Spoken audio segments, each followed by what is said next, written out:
Olá, muito boa tarde. Todos que acompanham o programa Tarde A, momento esperado desse Novembro Azul, já está aqui do meu lado pela terceira vez. Tudo que é bom, volta e vida. Parceiro do programa Tarde A, doutor Gerson. Muitíssimo obrigado. Obrigado, é um prazer De estar aqui compartilhar esse novamente. momento e trazer muita informação com bastante precisão nesse Novembro Azul.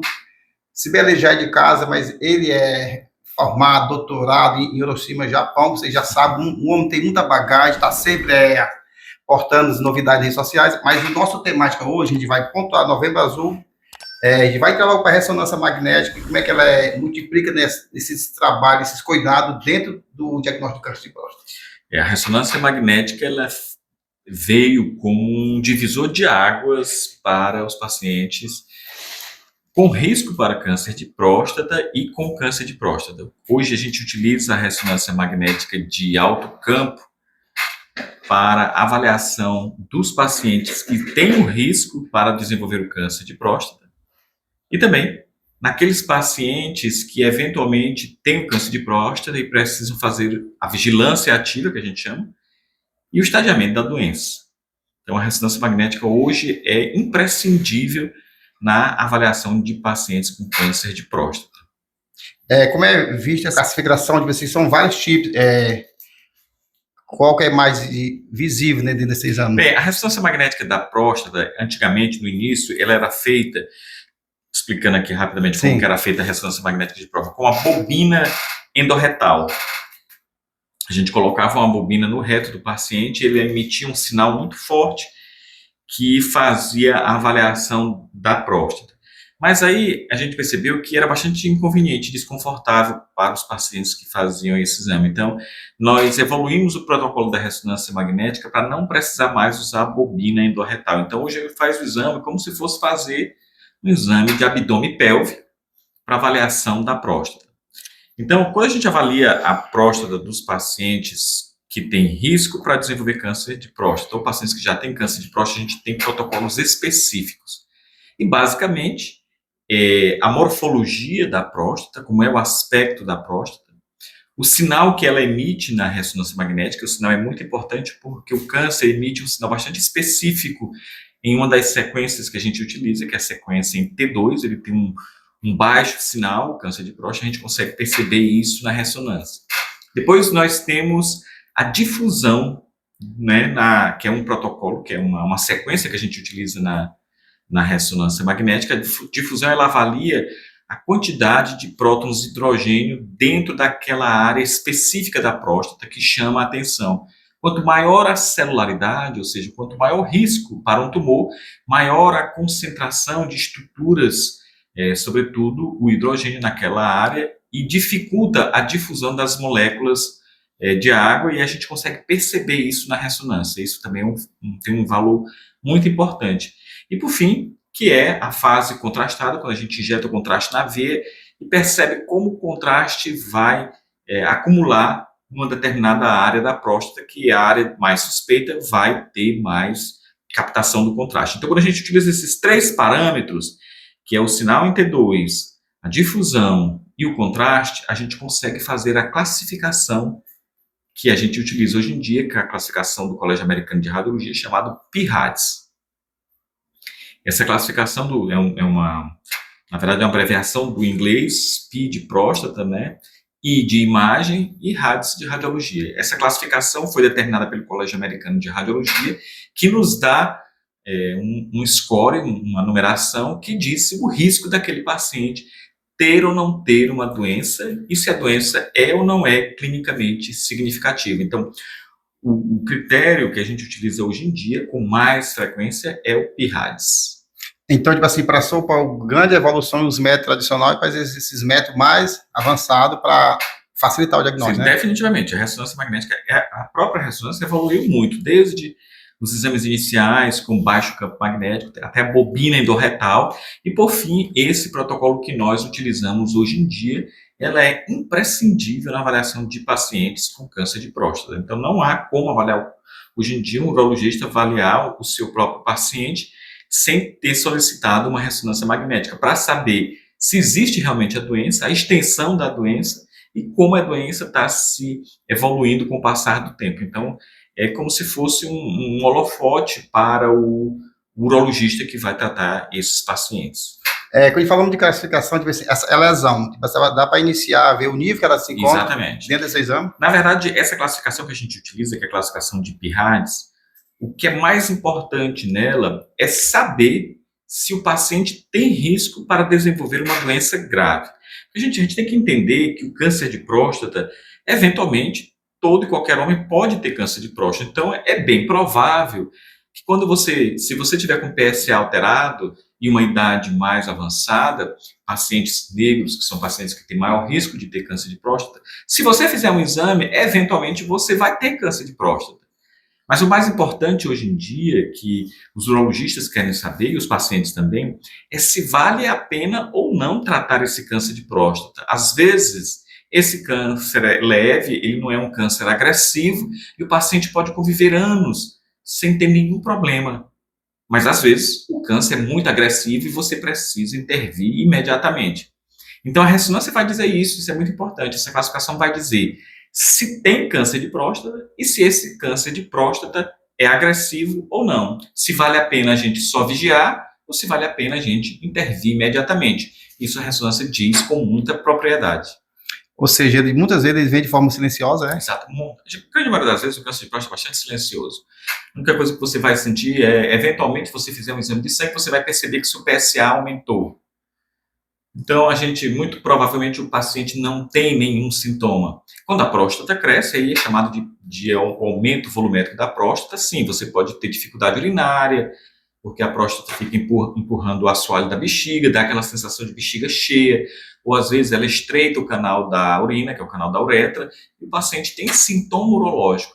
Mas isso não significa nada, porque a próstata crescida pode ser apenas uma hiperplasia benigna da próstata, não significa que é câncer. O câncer realmente ele é bastante silencioso. Somente os tumores mais avançados é que trarão sintomas mais evidentes para os pacientes. É uma doença realmente, no início, bastante silenciosa. Por isso é necessário visitar o urologista periodicamente, fazer a consulta com o urologista, fazer o exame de PSA e ter também todos aqueles cuidados, hábitos saudáveis, para que você não tenha um risco de desenvolver essa doença. Em alguns casos, acontece que todo esse mapeamento ele dificulta a mostrar, você tem que fazer o exame mais. Muitas vezes a gente faz o exame, a gente confunde muito, às vezes, câncer de próstata com infecção de próstata. Muitas vezes fica exatamente naquele meio termo que a gente fica na dúvida em cima do muro, saber se realmente é um câncer de próstata ou não. Nesses casos, a gente sempre pede para o paciente voltar ao urologista, o urologista faz um tratamento, como se fosse um tratamento com infecção, e eventualmente depois o paciente pode repetir esse exame para realmente, se for infecção, com o tratamento a infecção cede, ela passa, mas se for câncer ele não vai passar, então aí repete o exame depois para ver como é que está, se evoluiu ou não. E vai puxar uma pergunta do seguidor, não está no nosso roteiro, tipo assim, não sei se você tem conhecimento, tipo assim, a parte de rádio ou quimioterapia, tipo assim, ela é recomendado, tipo assim, em qual circunstância? De câncer mais elevado? Essa é uma parte que a gente tem que entender, que o câncer de próstata, o tratamento geralmente é cirúrgico. E a intenção, se você fizer o diagnóstico do câncer de próstata precocemente, a cirurgia é curativa. Resolve, né? Resolve. 98% dos casos, resolve. Então, o objetivo não é radioterapia, não é quimioterapia. O objetivo inicial é encontrar a lesão o mais rápido possível, fazer a cirurgia e resolver o problema.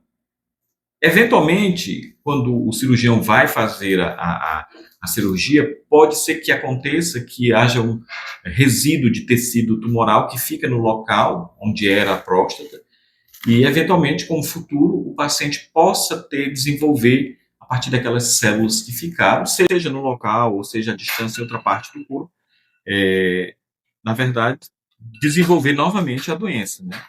Então, isso tem uma possibilidade de recidiva. Nos casos de recidiva, aí sim o urologista pode optar por fazer uma radioterapia, que a gente chama de radioterapia de resgate, que é tentar destruir aquele local que ficou, que sobrou, com a radioterapia. Então, a radioterapia seria um segundo momento.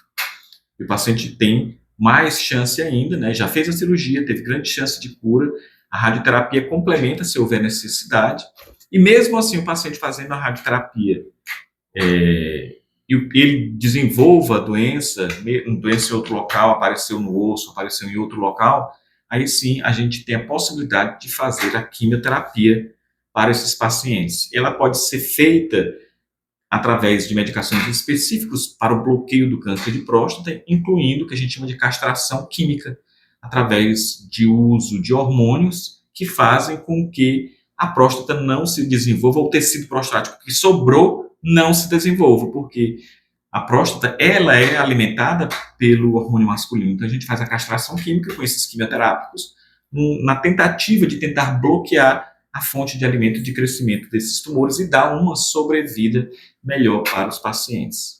Qual a importância da biópsia transretal? Como é que ela é recomendada? É fundamental, né? Ela confirma, na verdade. Quando a ressonância diz que, digamos assim, tem uma área na próstata que é suspeita e o risco de suspeição é muito alto, então, juntando isso com a avaliação do urologista, o toque retal, que eventualmente o urologista quer fazer, o PSA alto, esse paciente vai fazer uma biópsia para a gente ter um pedaço daquele tecido para confirmar que realmente aquilo ali é um câncer.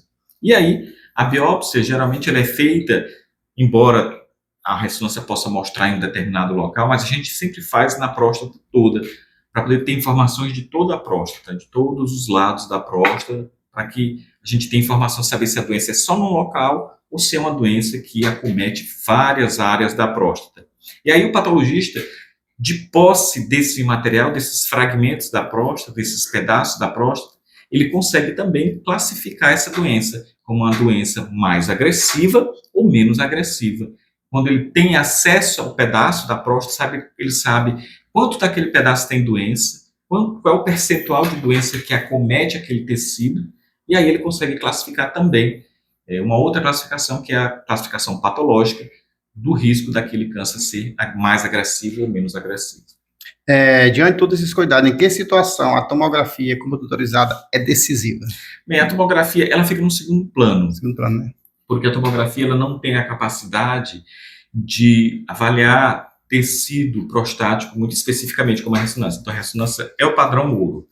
A tomografia, ela será utilizada em casos em que há o risco de comprometimento ósseo, porque a tomografia é muito boa para se avaliar ossos.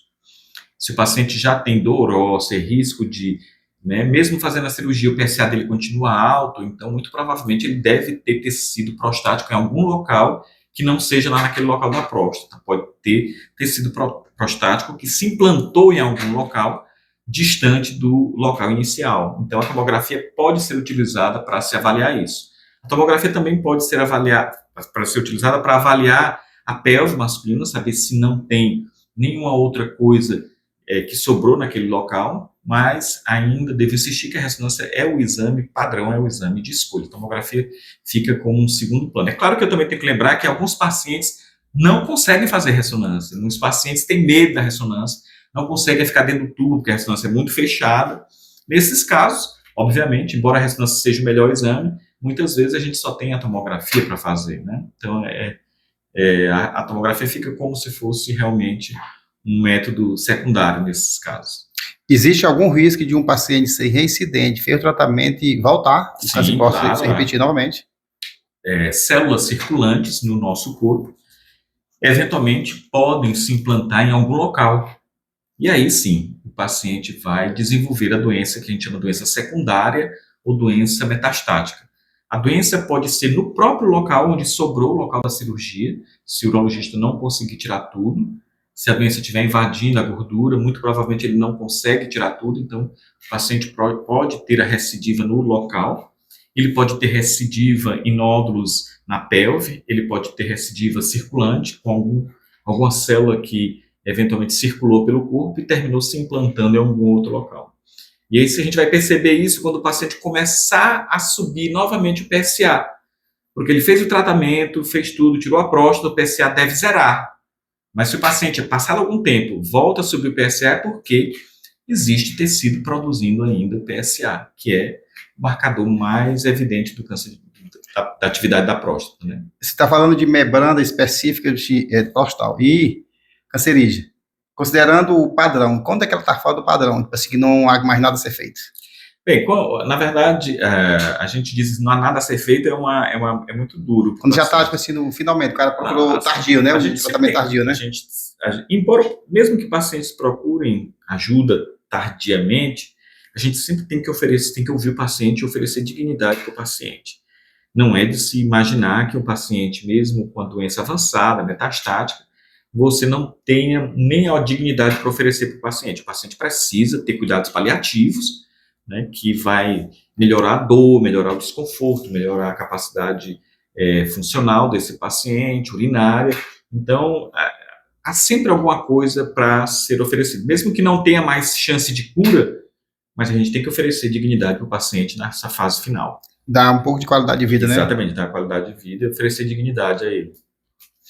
Eu queria que o senhor voltasse um pouquinho das experiências vivenciadas, tipo assim, que o senhor já teve, tipo assim, esse câncer, tipo assim, como foi o tratamento, como você recebeu, tipo assim, voltar um pouquinho naquela primeira entrevista, tipo assim, ser o testemunho vivo do que o senhor passou. Exatamente. Olha só como o meu caso foi muito, eu diria, esse meu caso é bastante emblemático, porque ele parece que segue todas as etapas. Eu fiz o exame de próstata, o PSA, muito cedo, eu fiz com 42 anos de idade, fiz o exame de sangue, PSA, e deu elevado. Então, eu procurei um colega urologista, colega médico, me disse que, para minha idade, eu bem mais jovem, né, sem nenhum risco específico, né, ele achou que talvez fosse uma prostatite. E me disse, Gerson, vamos fazer um tratamento para uma eventual prostatite. E aí, eu fiz o tratamento do jeito que ele pediu, e após o tratamento ele pediu que eu repetisse o PSA. Eu repeti o PSA e o PSA continuou elevado. Então, ele achou que talvez pudesse ser algum problema do laboratório e pediu que eu mudasse de laboratório, fizesse em outra clínica, outro laboratório, o exame de PSA, e assim eu fiz. Fiz a terceira vez e o PSA manteve elevado. Nesse momento, ele pediu que eu fizesse uma ressonância de próstata.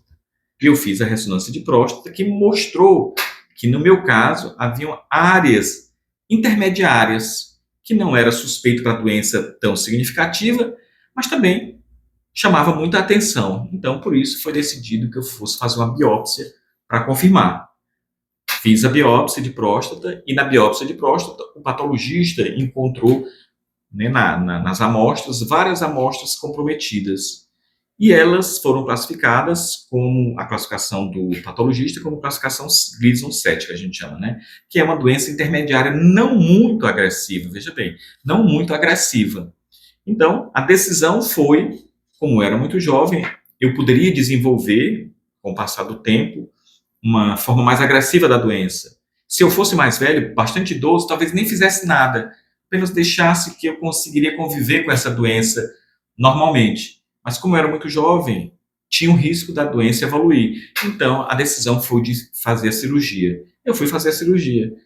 Fui um dos primeiros pacientes até aqui no Peru que fez a cirurgia robótica. Eu fui para São Paulo, fiz a cirurgia por robô. Excelente, uma cirurgia espetacular. Recuperação rápida. Fui muito bem acompanhado pelos colegas médicos. Fiz a cirurgia por robô.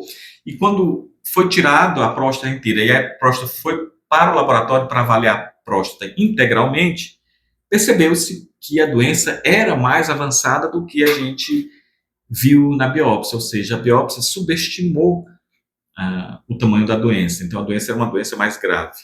E aí, ficamos todos felizes, porque eu tinha feito a cirurgia, estava tudo encerrado, mas 8 meses depois, o meu PSA voltou a subir. Ficou alguma sequela? Ficou algum resto de tecido lá no leito da próstata. Eu fui fazer outro exame, que é um exame de cintilografia, que mostrou que havia alguma área no leito da próstata que sobrou, que estava ainda produzindo PSA. E aí o que foi feito? Foi decidido que eu ia fazer a radioterapia de resgate, queimar aquela área e destruir aquela área para que eu pudesse acabar de vez com a doença. E assim eu fiz. Fiz 30 sessões de radioterapia na pelve, queimando o local do que sobrou, e até hoje eu estou aqui tentando seguir em frente, né? Claro que existe sempre a expectativa que um dia a doença possa voltar, se eventualmente tiver escapado alguma coisa, mas por enquanto está tudo sob controle.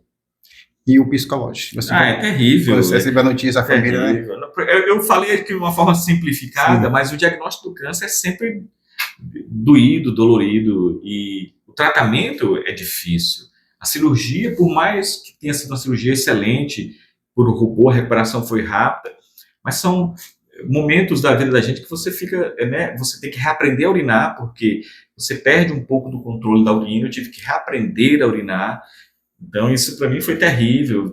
Eu não posso mais ter filhos, porque afinal de contas, apesar de não ter tido comprometimento da função sexual, mas teve que fazer a retirada e a amputação das vesículas seminais, e eu não posso mais ter filhos. Então, mas já tinha tido uma filha e tinha guardado material genético para uma eventualidade, mas foi uma decisão que eu tive que tomar para poder estar aqui hoje, era fazer a próstata. E depois que a doença voltou, que eu fui fazer a radioterapia, foi também uma ducha de água fria, porque eu achava que já tinha resolvido tudo, né? 8 meses depois, aí novamente ter que passar por tudo isso de novo, ter um novo diagnóstico de câncer, ter que fazer radioterapia. E a radioterapia não é simples. Você faz a radioterapia, você não sente nada naquele momento, mas a radioterapia queima, e ela traz sequelas também que você tem que ficar bastante atento. E uma delas é queimar a bexiga, porque a bexiga é muito perto, e queimar o reto também, que é ali do ladinho de onde seria a próstata. Então, e tem todos esses problemas. Aí você começa a ter outros problemas relacionados não à doença, mas relacionados ao tratamento. É por isso que a gente diz muitas vezes que a doença, quando a doença não é grave, é melhor, inclusive, até você expectar, fazer vigilância, porque às vezes o tratamento é tão agressivo quanto uma doença. E no meu caso, eu tive algumas sequelas, fiquei com o que a gente chama de cistite actínica, ou seja, queimou minha bexiga. Em um determinado momento, realmente, eu tive que tirar a bexiga, eu perdi a bexiga também, não por causa do câncer de próstata, mas por causa da radioterapia.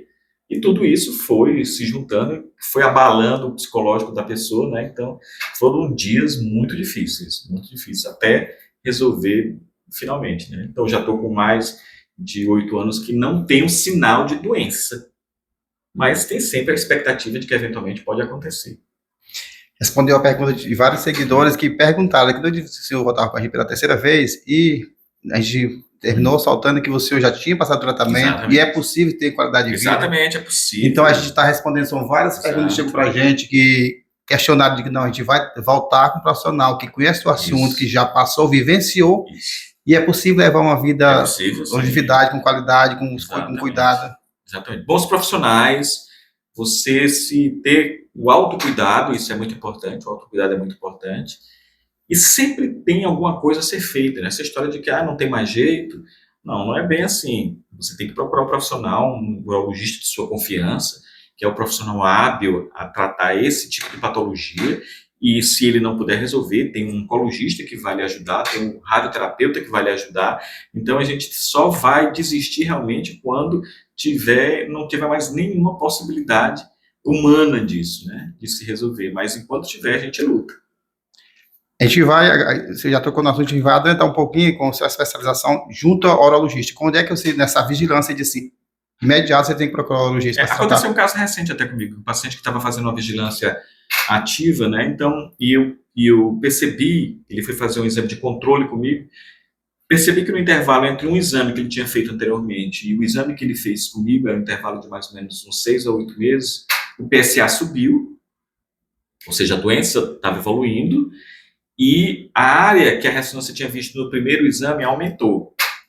E mais ainda, não só aumentou, como a gente já percebia que ela extravasava a próstata, ou seja, ela já estava saindo da próstata em direção à gordura que fica em torno entre a próstata e o reto.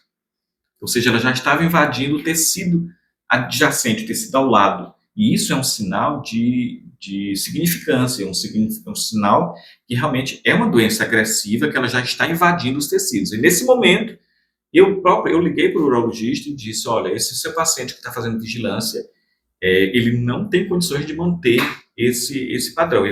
Aqui, a decisão é de intervir imediatamente. A vigilância dele mostrou que é uma doença agressiva, não é uma doença para a gente ficar esperando mais. E aí decidiram que realmente o paciente ia suspender essa vigilância e iria fazer a cirurgia. Quais são as vantagens e a desvantagem da radioterapia? Bem, como eu falei para você, a grande vantagem da radioterapia é resgatar aquilo que eventualmente ficou. Mas existem outras radioterapias, por exemplo, se você decidir que você não quer operar a próstata, é uma decisão pessoal, porque às vezes você já tem pretensões de ter filhos, às vezes você realmente não quer passar pelo risco de ter incontinência urinária na cirurgia, ou risco de impotência sexual na cirurgia, então você não quer fazer a cirurgia de próstata. Às vezes você tem muita idade avançada, não quer fazer a cirurgia. A radioterapia é uma alternativa. Existem vários tipos de radioterapia específicas que podem ser em toda a glândula prostática ou a radioterapia focada em determinado ponto. Mas isso é uma conversa que você deveria ter mais com o radioterapeuta, que é muito interessante o trabalho do radioterapeuta. É uma pauta que... É uma pauta muito interessante. Né? Você vai nos ajudar a nos trazer esse profissional. Muito interessante. Você tem contato, você vai trazer, o Braga quer lá uma radioterapia para poder... É muito interessante. Não só próstata, a radioterapia pode ser utilizada em uma infinidade de casos de câncer e de outras doenças clínicas que vale muito a pena entender o que é que o radioterapeuta faz. Diante de tudo isso, os tratamentos cirúrgicos, como é que é feito esse acompanhamento após? Se você tem experiência, já passou, como é que é a volta ao médico? Há quanto tempo? Como é que o médico que operou, o urologista, vai decidir o prazo, o intervalo. Muito provavelmente ele vai pedir um PSA de controle. No pós-cirúrgico, a gente espera que o PSA zere, ou basicamente fique muito próximo ao zero. E aí ele vai pedir um exame de controle para confirmar que realmente o PSA foi zerado. E a partir daí, ele vai decidir em quanto tempo você deve retornar e em quanto tempo você deve repetir o PSA. Porque se o PSA, ele vai te dizer, olha, o seu PSA tem que ficar muito próximo de zero ou zero. Se ele chegar a um determinado ponto, aí é porque aconteceu alguma coisa. E ele vai acompanhar nas consultas periódicas e vai pedir para que você repita esse seu PSA. Se tiver alguma alteração, ele vai intervir, se não, ele vai apenas lhe acompanhar anualmente, dependendo de cada caso. Diante de tudo isso, meio fica com alguma sequela, quais são os cuidados, os conselhos que o senhor tem vivenciado de um lado oposto e passado pela doença? Olha, após é complicado até para dar uma experiência vivenciada e conselho para alguém que está passando pelo tratamento. Olha, o que é que eu acho? Não desistir. Desistir não cabe aqui. Ter um bom fisioterapeuta, porque, por incrível que pareça, o fisioterapeuta consegue, inclusive, lhe ensinar a urinar novamente. Já que você perdeu a próstata, muito provavelmente o urologista vai tentar recanalizar o trajeto da urina. Se você ainda tem bexiga, ainda tem a uretra peniana, ele vai tentar recanalizar para que você volte a urinar normalmente. Mas como ele operou, provavelmente você vai perder o esfíncter que controla a urina. E aí, existe o risco de você ficar incontinente, ou seja, perder a urina, porque não tem mais o controle urinário. O fisioterapeuta pode lhe orientar, pode lhe ajudar nesse sentido, porque existe fisioterapia pélvica específica que fortalece a musculatura da pelve e faz com que a pessoa reaprenda a urinar e reaprenda a segurar a urina de outras formas, que não seja apenas com o esfíncter da bexiga. Isso é muito interessante, vale muito a pena também ter um fisioterapeuta para chamar de seu, como eu tive. Eu realmente tive um fisioterapeuta excelente, que me ajudou bastante nesse aspecto. Uma outra coisa também é fazer os exames periódicos. Você tem que fazer, não é porque você fez a cirurgia, que você teve a alta hospitalar, que você vai simplesmente esquecer esse assunto. Não, você tem que fazer sempre seus exames periódicos para saber como é que está a evolução do seu PSA. E realmente ter, digamos assim, cuidado consigo, né? Um autocuidado é muito importante. Experiência que o senhor tem de mais de conhecimento, estão nos perguntando se todas as pessoas que fazem alguma cirurgia raspagem da próstata ficam impotentes ou poderá ter filho futuramente? Não, nada disso. Hoje em dia a cirurgia evoluiu muito, muito boa a cirurgia hoje em dia. Né? Hoje em dia, sobretudo se você fizer cirurgia por robô, o robô ele consegue dar uma maior amplitude do campo de cirúrgico, você consegue ver bem onde passa o nervo e os vasos, né, do lado da próstata, para que sejam preservados e não tenha esse risco. Você só vai ter impotência e incontinência Quando for uma cirurgia muito grande, a doença já mais avançada, que o urologista não tem mais como separar quem é quem, então ele vai ter que tirar um retalho muito grande, e muito provavelmente ele vai ter que cortar o nervo ou o vaso, e isso aí é uma coisa que a gente imagina que hoje em dia não é a regra, é a exceção. A regra é que todo paciente tenha preservado o melhor das suas funções fisiológicas normais. Claro que eu tenho que lembrar também que pacientes idosos já não têm tanta potência sexual. Já por ser idoso, o idoso já não tem tanta potência sexual. Então, se você manipula o leito prostático, claro que existe um risco de agravar a sua impotência. O idoso já não tem tanta segurança urinária, porque o próprio idoso já perde esse controle por causa da própria idade. E também, manipulando, é bem provável que ele já também não tenha mais tanto controle assim da urina.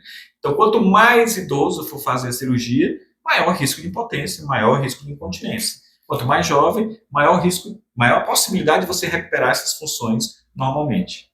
Quer dizer, nem todo mundo tem um semi-congelado, você tinha guardado para o futuro, assim, ninguém sabe o que vai acontecer, o futuro. É possível. Mas se você já tiver filho o suficiente, você não tem que se preocupar com isso, né? Se você não tem expectativa de ter mais filhos, você não tem que se preocupar mais com isso. Além do câncer, quais são os outros casos que a videoconferência pode ajudar também de 2 anos? Olha, eu acho que hoje em dia, por exemplo, a cirurgia robótica, ela faz cirurgia de bexiga, excelente, faz também cirurgias de muitas outras áreas do corpo. Então, essa é uma grande evolução que chegou na medicina. A gente sabe que hoje em dia, quanto menos invasivo for, melhor para todo mundo, melhor para o paciente, melhor para o cirurgião, os riscos são menores, risco de sangramento, risco de infecção. Então, a tendência é que a medicina evolua exatamente para uma medicina minimamente invasiva e uma medicina de alta tecnologia e alta qualidade. Eu acho que a cirurgia robótica, e eu fui operado por robô, claro que a presença do médico do lado, né? Ele que manipulava o robô não é um robô sozinho, é um robô acompanhado de um médico capacitadíssimo, né, para poder fazer isso aí. E eu soube que agora aqui em Teresina a gente vai ter um robô já funcionando aqui brevemente, já ouvi esses rumores, então isso aqui é algo que vai facilitar muito a vida das pessoas. É um outro também divisor de águas isso. A gente sabe que hoje o mundo está sempre se modificando. O que mudou da época que o senhor fez a cirurgia dentro da radiologia para a atualidade de hoje, 2026? Mudou muito. Antigamente a cirurgia era aberta, né? Eram cirurgias abertas. Eu já vi, até mesmo na minha época de formação, acompanhava cirurgias. Eram cirurgias extensas, muito sangramento. E hoje em dia não existe mais isso. Hoje em dia as técnicas são muito melhores, as cirurgias são minimamente invasivas, a gente pode fazer cirurgias endoscópicas, não precisa de um campo cirúrgico muito grande, muito extenso. Isso melhora a recuperação do paciente, minimiza o risco de infecção, facilita a recuperação do paciente, o tempo de internação hospitalar fica muito menor, com o risco menor de uma infecção hospitalar, por exemplo. Então, realmente, hoje a medicina ela tem evoluído nesse sentido de fazer com que seja tudo mais tecnológico, tudo mais rápido e mais efetivo. Mas encareceu? Está mais caro? Acredito que, claro, não existe tecnologia incorporada que não encareça. Mas tudo isso é uma questão de tempo, até que se massifique a técnica, eventualmente, sim, ela chega com um custo elevado, provavelmente nem todo mundo vai ter acesso, sobretudo os pacientes que dependem do sistema público de saúde. São raros os casos em que esses pacientes terão acesso pronto a esse tipo de tecnologia, mas a gente precisa massificar isso, a gente precisa fazer com que isso se torne popular, porque quanto mais popular ela se tornar, mais barata ela vai ficar, ela vai barateando. Então, a tendência é irreversível, é que a tecnologia chegue e ocupe seu espaço e a gente tem que se adaptar a isso. Eu acho que um dos maiores obstáculos que hoje passa, o Brasil e o mundo, os planos de saúde, assim, eles estão mais agrupados, vinculados à empresa, né? Isso. Até quem tem dinheiro não consegue fazer um plano para si só, individual. Assim, e o cara que precisa de um tratamento imediato, que não consegue pelo SUS? Que ele muito complicado. Na verdade, assim, toda assistência, digamos assim, tanto a assistência pública quanto a saúde suplementar no Brasil vem enfrentando os desafios terríveis, que é o financiamento da saúde. A saúde é um bem importante, talvez o bem mais precioso que nós tenhamos. mas ela não é gratuita. Essa história de que o SUS é de graça, não é. Existe um custo operacional, existe um custo para manter a estrutura funcionando. Tudo isso é resultado dos impostos que nós pagamos. Nada é gratuito, tudo tem um custo. O que a gente tem que fazer é alocar recursos que sejam efetivos para áreas que sejam realmente importantes. E também minimizar o custo exagerado e também os gastos excessivos com coisas que realmente não importam. Então, eu acho que é chegar num local comum.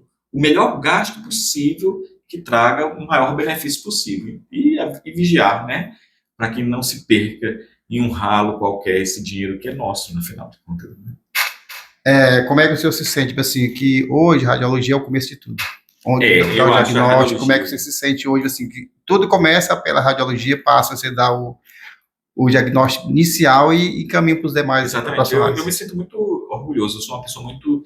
Eu não saberia fazer outra coisa, eu sou muito satisfeito com aquilo que eu faço. Quando chega um colega médico com uma dúvida e eu faço um exame e consigo dirimir essa dúvida dele, isso aí realmente eu ganhei meu dia. Ou quando chega um paciente que já passou por dezenas de médicos e não consegue resolver nada e faz um exame comigo e eu posso dar para esse paciente o verdadeiro motivo do seu problema, também isso me deixa muito satisfeito. A radiologia, ela não é uma área da medicina, as pessoas às vezes têm uma ideia equivocada de que eu fico numa sala escura tirando foto, não é verdade. Eu sou um daqueles radiologistas que eu faço questão de conversar com o paciente, porque afinal de contas, eu não tiro foto apenas do paciente, eu avalio o paciente como inteiro, eu olho a tomografia do paciente, mas se o paciente não me disser qual é a queixa dele, dificilmente eu vou encontrar aquilo que eu preciso encontrar. Eu estou lidando com vidas, com pessoas, eu sou médico. Então, como médico, eu faço questão de conversar com o paciente, faço questão de que ele me diga o que ele está sentindo. Lá na clínica onde eu trabalho, as pessoas ficam muito às vezes, um pouco chateadas comigo, dizendo, eu quero o telefone do paciente, que se ele não tiver aqui, eu vou ligar para ele, eu pergunto, mora no interior de não sei aonde, eu vou atrás, tem exame anterior, deixa eu comparar com o exame anterior, quero saber se cresceu, se não cresceu, se evoluiu, se era assim mesmo, se não era, e passo o dia inteiro no telefone também, falando com colegas médicos que querem tirar dúvidas ou querem me pedir alguma coisa. Então, esse é o tipo de medicina que eu faço. A radiologia, eu não fico numa sala escura trancada, eu fico numa sala escura falando com 10 pessoas ao mesmo tempo, para que elas me ajudem também a dar o melhor diagnóstico possível. Visto que você faz de forma humanizada, com prazer, com carinho, com dedicação, isso leva essa credibilidade e esse bem-estar para os pacientes, né? Exatamente, eu sou muito satisfeito em relação ao trabalho que eu faço e ao retorno que eu tenho dos colegas médicos, porque a gente tem que entender também que o maior crítico do nosso trabalho enquanto radiologista é o médico que pediu o exame, o urologista que pediu a ressonância de próstata, o cirurgião que pediu a tomografia, o neurologista que pediu a ressonância de crânio. Ele é quem vai criticar o meu trabalho, a qualidade do meu trabalho. Então, muitas vezes eu tenho que dar satisfação para um profissional capacitado, qualificado. Então, eu tenho que estar preparado para ele. Eu tenho que ser aquilo que ele acha que é digamos assim, uma opinião positiva, assertiva, que possa ajudá-lo a conduzir bem o paciente dele. Eu não posso inventar uma doença no paciente, porque muitas vezes eu vou estragar a conduta que ele vai ter em relação ao paciente dele. E dar um diagnóstico errado vai atrapalhar a vida do paciente terrivelmente. Então, eu me relaciono muito bem com todos os colegas médicos, isso também faz parte da minha natureza. Me relaciono com todos, sou disponível a todos, 24 horas por dia, e também para os pacientes que me procuram. O fazer bem feito e passa essa referência, essa credibilidade que esse retorno vem, tipo assim, a pessoa só vai encaminhar alguém quando se sente bem, quando se sente bem, diz a referência vai ter que ser de forma assertiva, né, para poder o cara já estar debilitado. Exatamente. Aí vai ter um diagnóstico que não tem aquela segurança, fica complicado, né? Fica complicado. E os gastos que o paciente, às vezes o paciente faz 10 exames que não resolvem nada, e aí um colega meu, médico, diz, Gerson, olha, esse paciente tem vários exames que não diz nada, eu vou mandar esse paciente para ti e ver o que é que tu acha aí. Então, para mim, eu fico muito feliz quando isso acontece, porque eu digo, olha, é isso e vamos resolver por aqui. E isso faz com que o paciente se sinta mais acolhido até, porque afinal de contas, muitos pacientes do interior, eu recebo muitos pacientes no interior do Maranhão, no interior do Pará, Tocantins, eu já recebi pacientes das Guianas que vieram até aqui a Teresina para fazer exames comigo. Então, você tem que resolver o problema do paciente Ele, às vezes, matou a última galinha que ele tinha para poder vir para cá para Teresina comprar uma passagem. Você não pode perder tempo. Você não pode tirar mais do que ele tem. Você tem que fazer aquilo que é correto para ele, para que ele tenha exatamente um diagnóstico preciso e o médico que acompanha ele possa resolver o problema. Doutor, muitíssimo obrigado pela terceira vez e volta outras vezes com a gente. Você tem muita saúde para projetar o programa com muita decência, conhecimento você tem demais para levar à frente a informação. A informação hoje de chegar de forma clara, bem objetiva, e sempre que você vem aqui, você deixa um brilho, você enriquece o nosso projeto. Obrigado, eu agradeço bastante. E sempre a gente aqui, ó. Se vier 10 vezes, vai fazer com essa 10 canecas. Rapaz, eu tenho uma coleção dessas canecas. Olha que dá para ver que eu tenho uma coleção dessas canecas aqui. Eu vou colocar, eu recebo de vários pacientes também as canecas. Eles não sei como é que eles conseguem as minhas fotos e tudo, eles colocam e tudo, eles sempre chegam para mim com algum presente como esse aqui. Eu agradeço. Muitíssimo obrigado. Olha, gente, aqui é o programa Tardiar, como forma prometida. Hoje nós estamos celebrando esse Novembro Azul, pensando na saúde do homem, com qualidade, com decência. Se precisar de alguma coisa, se cuide, não tenha medo, não tenha vergonha. E vamos viver com qualidade, com longevidade. É possível. Precocemente, né, doutor? Exatamente, é possível sim. Muitíssimo obrigado. No ar, a alegria que contagia. Programa Tardiar, informação todo dia. Com Braga, oficial direto pra você. É conteúdo de verdade pra se entreter.